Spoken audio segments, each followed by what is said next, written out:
گلهای صحرایی، برنامه شماره 51. این هم گلی از جهرم. نگار من نشسته بر لب او، همی شونه زنه بر زلف پرتو. رخ ماهش به زیر زلف پنهون، عجب ابری گرفته روی مهدو.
نی هفت‌بند صدایی داره آخر، نی هفت‌بند صدایی داره آخر، که هر دردی دوایی داره آخر. همه میگن که عاشق کشتنی بی، که عاشق هم خدایی داره آخر.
نگار نازنینم اهل دردم، اگر کشته شوم از تو نگردم. اگر کشته شوم از خنجر تیز، به خون جولان زنم دور تو گردم.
اگه بر دست کنم یارم شناسه،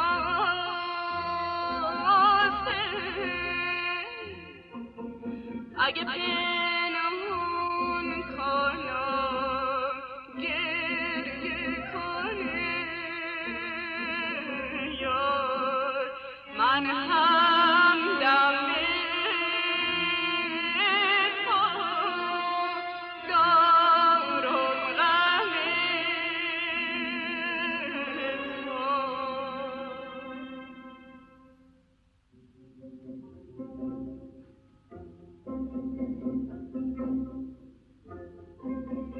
برم بگیرم که تو یادم کنی،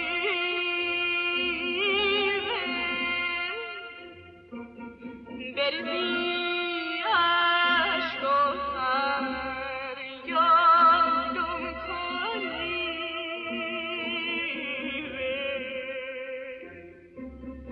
نبینی مثل من یار وفادار،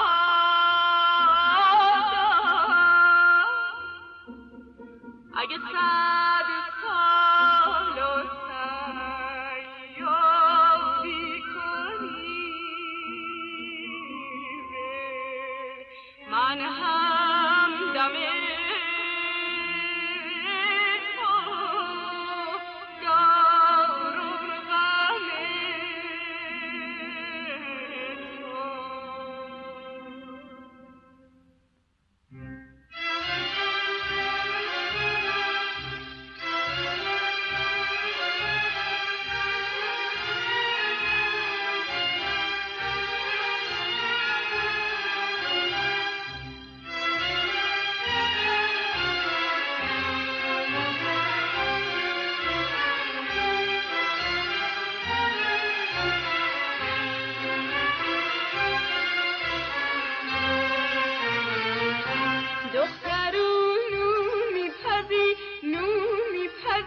نونی هم به ماده شیرین وای داده کردی کبابم، میونه نون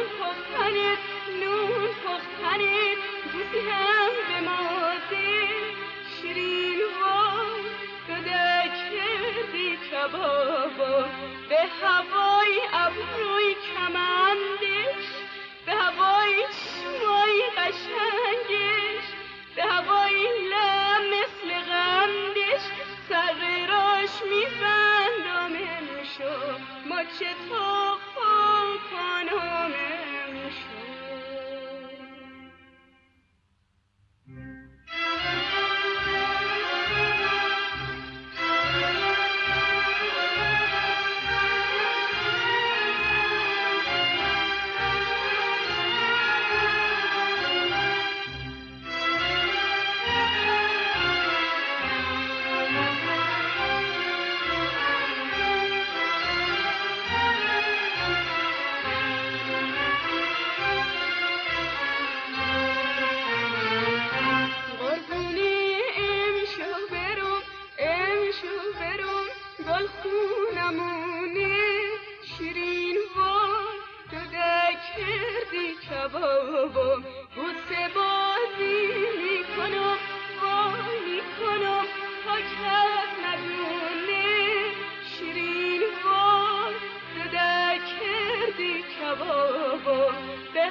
گلهای صحرایی را همیشه رایحه‌ای دلانگیز است.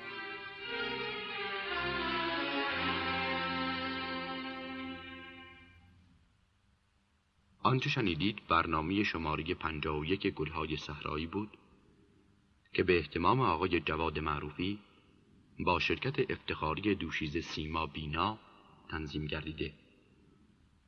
آهنگ محلی جهرمی، گوینده روشنک.